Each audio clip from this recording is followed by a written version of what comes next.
Posted by UGI_Joe's_adventure. Our story is called The Government Deployed Me to a Country That Doesn't Exist Part 4.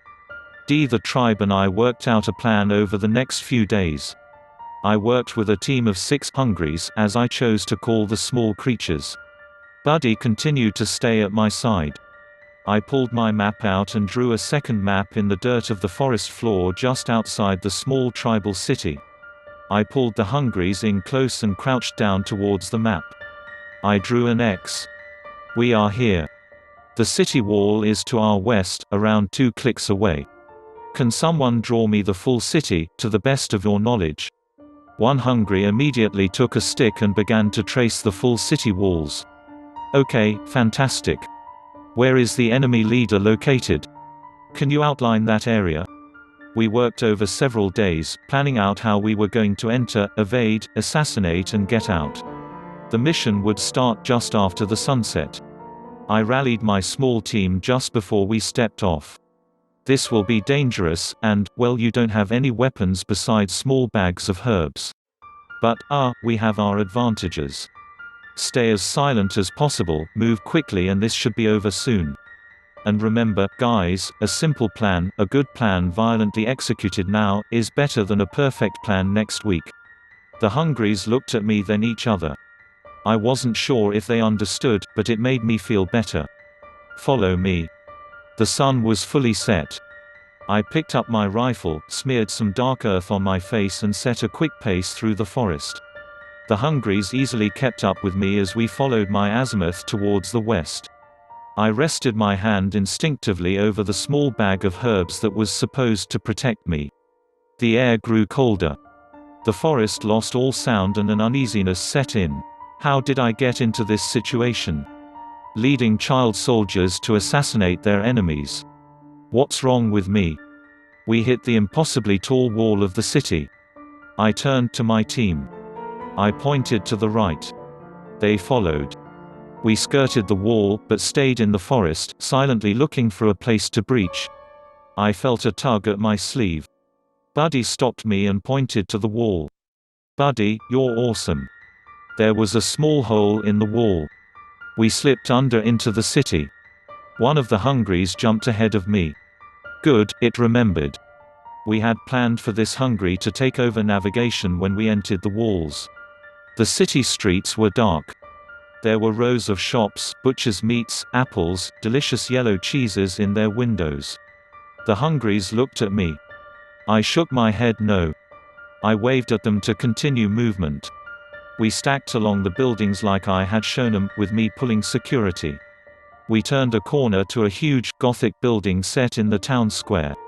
It was lit by torches that threw shadows on the strange curved statues that decorated it.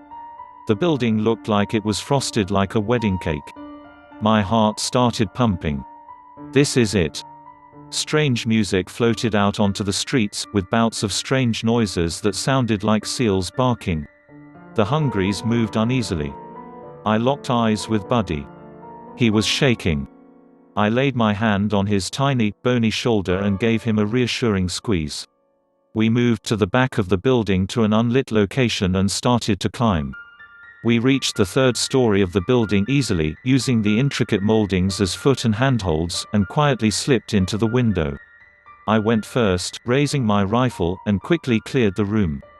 The team of hungries followed. We slowly moved from the room onto a long balcony. The first thing that hit me was the stench. I grabbed my shirt and covered my nose, rubbing my tearing eyes. It smelled like rotten meat and something else I couldn't place. The balcony was littered with strange golden cups, upturned and discarded as if a great party had taken place. The eerie music that was playing out of tune grew louder. I crouched down and the hungries followed suit. We low-crawled to the edge of the banister and peeked over the edge. Oh my God! There was a long, magnificent hall with a massive table laden with food. I mean huge quantities of food stacked 5 feet high. More food was pushed to the sides of the room, discarded, rotting and festering in piles. Around the tables were creatures.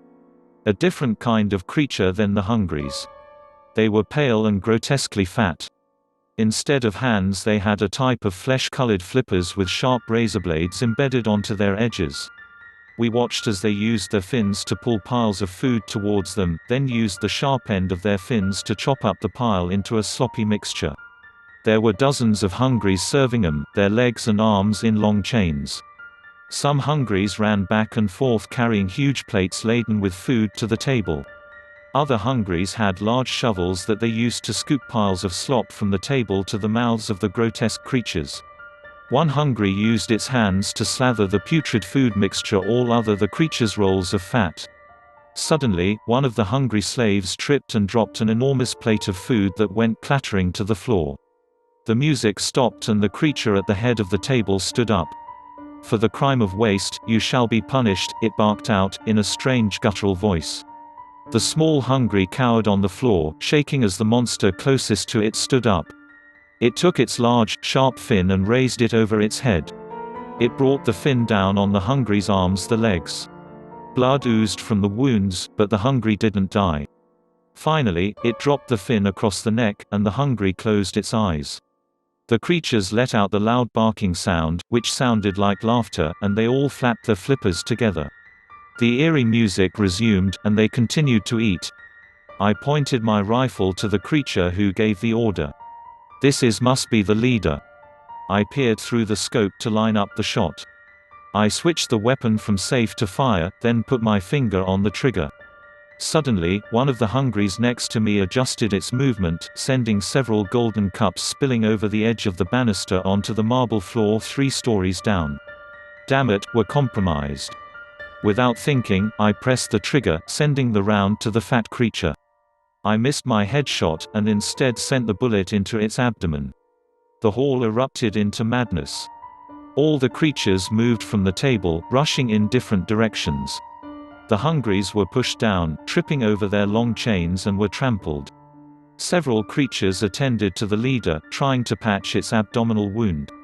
It pointed its flap towards our direction, sending dozens of creatures our way. With the creatures covering the leader, I couldn't get another clean shot. I jumped up and yelled for my team of hungries to follow me. The monsters were fast upon us, flanking us on either side of the hallway. I pushed the hungries back into the room we had entered, slamming the door behind us. 2 hungries started their movement to scale down the building. The door burst open. I sent several rounds into the first creature. It fell to the ground. The second creature followed.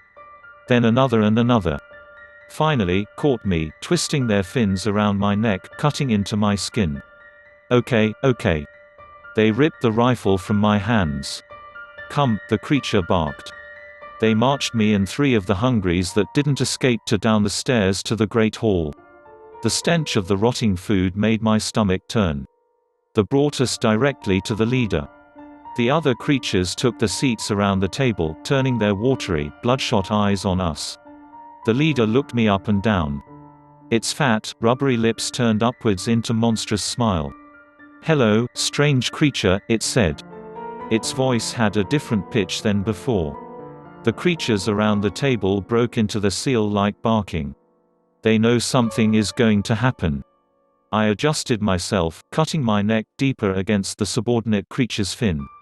"We are a hungry race," it explained, raising its fin to point at the table. "But we have other hungers too." I shifted uncomfortably. "What do you want from me?" The creature's watery eyes bored into mine. "I just want a simple kiss."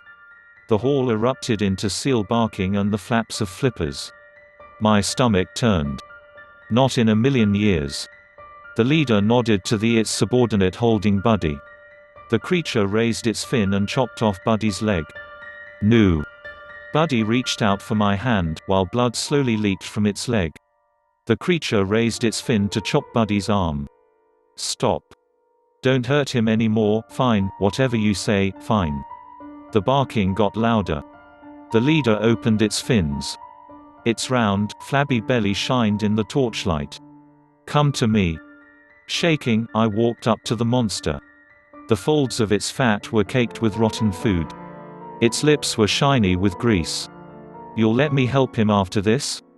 You promise?" I asked, trembling. If you survive, then yes.